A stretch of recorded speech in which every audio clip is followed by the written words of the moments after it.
ECMA quality circle team dominators में आप सभी मान्यवरों का हार्दिक स्वागत है।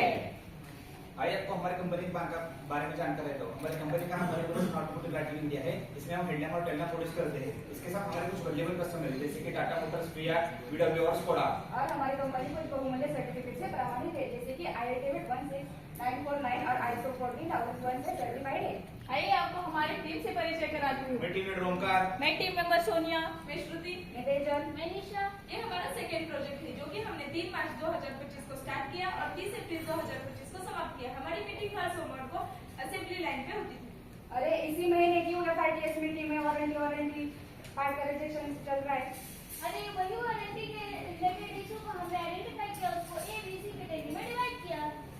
जैसे कि आप लोग जानते हैं कोई भी शुभ कार्य करने से पहले हमें अच्छा प्लान करना पड़ता है, वैसे ही हमने क्वालिटी सर्कल को 12 स्टेप को एक्टिविटी प्लान बनाया। इसके साथ हमने ओवरऑल प्लान का वारंटी का इशू का रिपोर्ट निकाला तो उसका हमें ये पता चला कि VW स्कोडा में सबसे ज्यादा वेरिएशन आ रहा था। उसके साथ साथ हमें स्कोडा VW को वारंटी पार्ट रिजेक्शन का प्रोडक्ट वाइज डाटा निकाला जिसमें हमें पता चला कि SK216 हेडलैम्प में ही वारंटी इशू आ रहा है। उसके बाद हमने स्कोडा 216 का वारंटी पार्ट का रिजेक्शन वाइज डाटा निकाला, उसमें हमें ऑन फंक्शन नॉट वारंटी का ज्यादा रिजेक्शन मिला। इसके साथ साथ हमने किलोमीटर वाइज वारंटी प्रॉब्लम्स का डाटा निकाला जिसमें हमने देखा कि 0 से 1000 किलोमीटर 10,000 किलोमीटर तक में फंक्शनल इशू आ रहा था।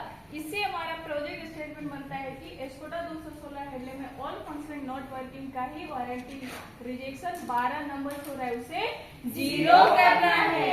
आइए आपको हमारे स्कोडा लैम्प के बारे में जानकारी दो। ये हमारा स्कोडा का लैम्प है जिसमें 5 फंक्शन है, low beam, high beam, turn signal, DRL function और पोजीशन।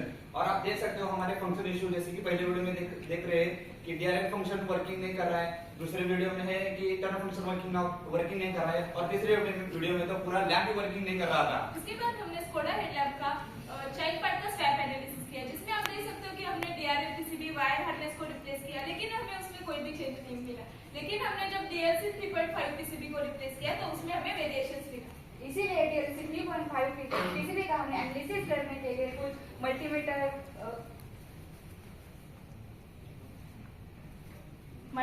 और जैसे कि आप देख सकते हैं हमने कैपेसिटर और हमारे जो PCB एक्सपर्ट थे टीम थे उसके सहायता से हमने देखा कि कैपेसिटर रेजिस्टेंस तो उसमें हमें शॉर्ट मिला। आइए अब आपको लेके चलते हैं हेडलैम्प लाइन के SK216 part process flow diagram के ऊपर। जैसे कि आप जो हमारा PCB शॉर्ट होने का चांसेस था उसके लिए हमारी टीम ने उन सब कोजेस को जानने के लिए ब्रेनस्टॉर्मिंग किया। अच्छा, तो ब्रेनस्टॉर्मिंग में आपको कुछ मिला? जी हाँ, PCB कंपोनेंट शॉर्ट होने का हमें कुछ मेन कॉजेस मिला जैसे कि mechanical stress, thermal stress, soldering issues, design flow, contamination और इलेक्ट्रिकल ओवर स्ट्रेस और वायर हमें शॉर्ट मिला। मिले हुए मेन कॉजेस को हमने सब कॉजेस में डिवाइड किया। उसके साथ हमने कॉज और इफेक्ट डायग्राम में डाला। जैसे कि हमारा पहला कॉज था कि PCB ब्रैकेट में बर्न और शार्प पेजेस होने के कारण PCB के कंपोनेंट शॉर्ट हो सकता है, जिसका स्टैंडर्ड कहता है कि PCB ब्रैकेट में कोई भी बर्न और शार्प पेजेस नहीं होना चाहिए। उसको हमने रिपोर्टेड पार्ट के साथ वेरीफाई किया तो उसमें हमें कोई भी बर्न और शार्प पेजेस नहीं मिला, इसलिए ये कॉज हुआ हमारा इनवैलिड कॉज। अगला कॉज है हमारा PCB कनेक्टर लूज फिटमेंट जो कि हमने स्टैंडर्ड के साथ एक्चुअल चेक किया तो हमें वो स्टैंडर्ड के साथ ओके PCB फिटमेंट ओके मिला, इसीलिए ये हुआ हमारा इनवैलिड कॉज। अगला कॉज आप देख सकते हैं कि रिवर्स पोलैरिटी सप्लाई जनरेट नहीं हो रहा है। चेक करने के लिए जब हमने एक्चुअल को स्टैंडर्ड के साथ मैच किया तो उसमें हमने देखा कि हमारा डायोड और मॉसफेट को प्रोटेक्शन दिया हुआ है जिसकी वजह से रिवर्स पोलैरिटी सप्लाई जनरेट नहीं हो रहा है, इसीलिए ये हुआ हमारा इनवैलिड कॉज।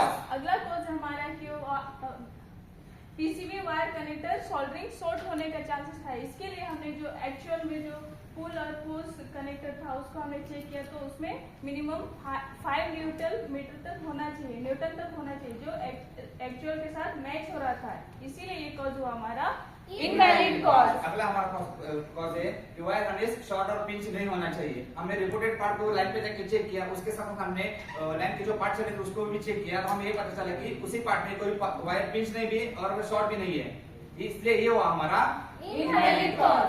अगला कॉज है हमारा PCB हैंडिंग। जैसे कि हम देख सकते हैं कि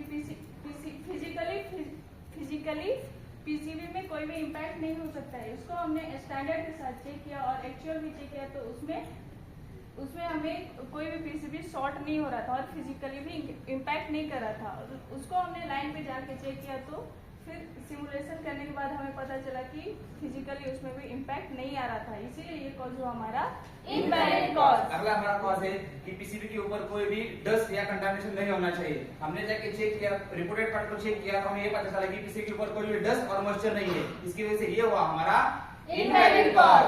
अगला हमारा पॉसिबल कॉज था कि पार्ट के अंदर कोई भी मेटेलिक बोनस पार्ट होने की वजह से पीसीबी शॉर्ट हो सकता है, जिसका स्टैंडर्ड कहता है कि पार्ट के अंदर कोई भी मेटेलिक बोनस पार्ट नहीं होना चाहिए। एक्चुअल में हमने जाके लाइन पे चेक किया और रिपोर्टेड पार्ट को भी देखा तो हमें ये मिला कि पार्ट के अंदर एक स्क्रू फंसा हुआ था। जब गाड़ी चलती है उसी टाइम वो स्क्रू मूवमेंट करता है और वो मूवमेंट करेगा तो वो पीसीबी को कंपोनेंट को डैमेज कर सकता है, इसकी वजह से ये हुआ हमारा वैलिड कॉज।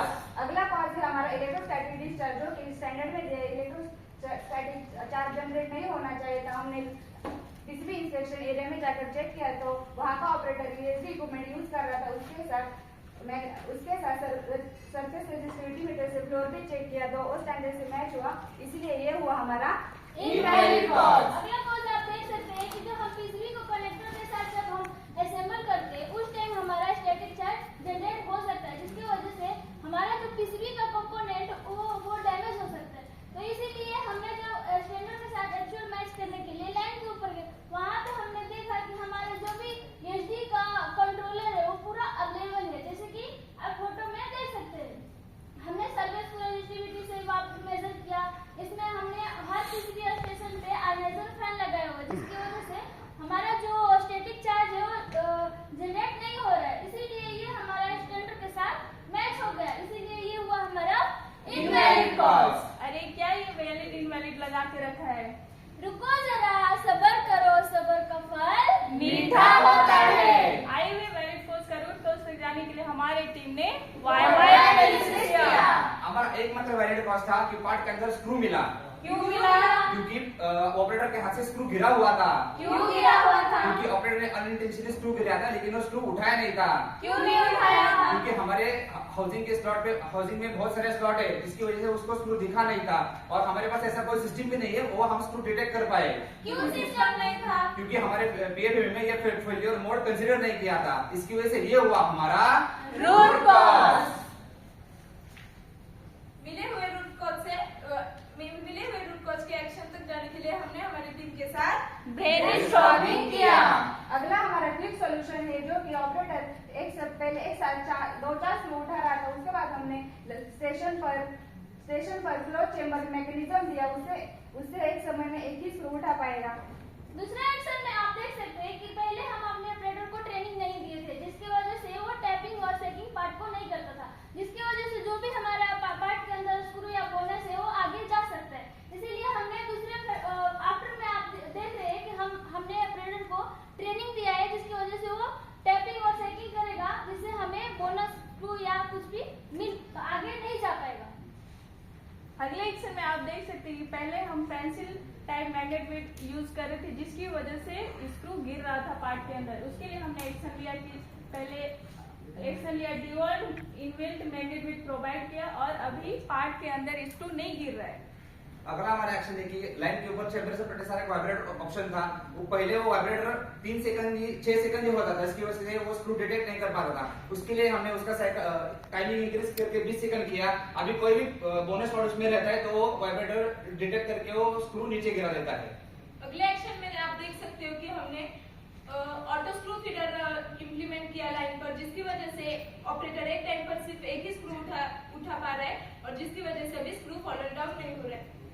अगला हमारा सोल्यूशन है कि पहले जो पीसीबी का ब्रैकेट है उसमें रिप ओपन था, इसकी वजह से कोई भी बोनस पार्ट अंदर जाके पीसीबी को शॉर्ट कर रहा था, तो हमने मोड के डिजाइन में चेंज करके उसी ब्रैकेट को हमने रिप ऐड कर दिया। इसकी वजह से अभी कोई भी बोनस पार्ट पीसीबी को टच भी नहीं करेगा और ब्रैकेट के अंदर भी नहीं जाएगा।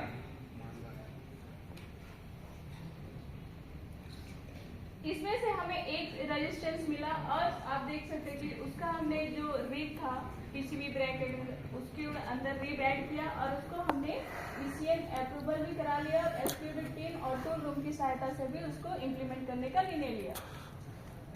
पहला आप ट्रायल देख सकते हैं कि जो हमने ओवन वाइब्रेटर में टाइम इंक्रीज करने का जो हमने था, उसमें हमने स्क्रू डाल के देखा तो हमारा स्क्रू डिटेक्ट हो रहा है, इसीलिए ये ट्रायल हमारा सक्सेसफुल रहा।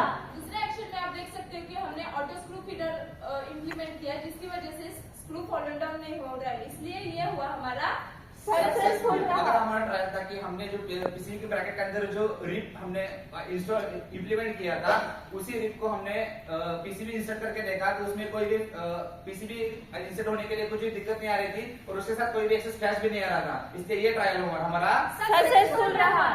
जैसे कि आप देख सकते हैं हमारे ट्रायल परफॉर्मेंस ग्राफ में कि पहले हमारा वारंटी रिजेक्शन क्वांटिटी 12 नंबर था फरवरी मंथ में, वो सारे एक्शन लेने के बाद 0 हो गया। इसके साथ हमने कुछ स्टैंडर्डाइजेशन किया, जैसे कि आप देख सकते हैं पेपर में अपडेट किया, कंट्रोल में अपडेट किया, वर्क केसेस में अपडेट किया और एनसी के चिप पे अपडेट किया है। अच्छा, तो आपने इतना सारा एक्शन तो ले लिया, ये तो बताओ कि इसमें कुछ आपको फायदा हुआ? जी हाँ, हमने पूरे साल में 6,75,000 रुपए बचाए हैं। और उसके साथ साथ हमने उसको अकाउंटिंग डिपार्टमेंट से वेरीफाई भी करके लिया इसके है। साथ साथ हमने प्रोडक्टिविटी इंप्रूवमेंट किया, एफटीक्यू भी कम किया और रजिस्ट्रेशन कॉस्ट भी कम किया। इसके साथ साथ हमें कुछ इंटेंजिबल बेनिफिट्स मिला, जैसे कि हमारा 7QC2 और टेक्निक्स का नॉलेज बढ़ा। और उसी के साथ हमने PQCD, SME और उसमें आप देख सकते हैं कि जो हमारा प्रोडक्टिविटी कम था वो भी इंक्रीज हो गया और मोरल भी बढ़ गया। इसी को हमने नेक्स्ट प्रोजेक्ट के लिए अगले लाइन पे जो हमारा न्यू प्रोजेक्ट है उसमें हॉरिजॉन्टल डिप्लॉयमेंट किया और उसको हमने MP इनको भी दे दिया है। जैसा कि आपने देखा था कि हमने एक्टिविटी चार्ट बनाया था और उसको टाइमली कंप्लीट भी किया। और हमारा नेक्स्ट प्रोजेक्ट है कि MC2 ट्रंक टेलम में जो आउटर लेंस स्क्रैचेस आ रहा है उसे भी कम करना है। Bye bye, by yourself, better yourself. धन्यवाद। आपका सवाल और सुझाव का स्वागत है।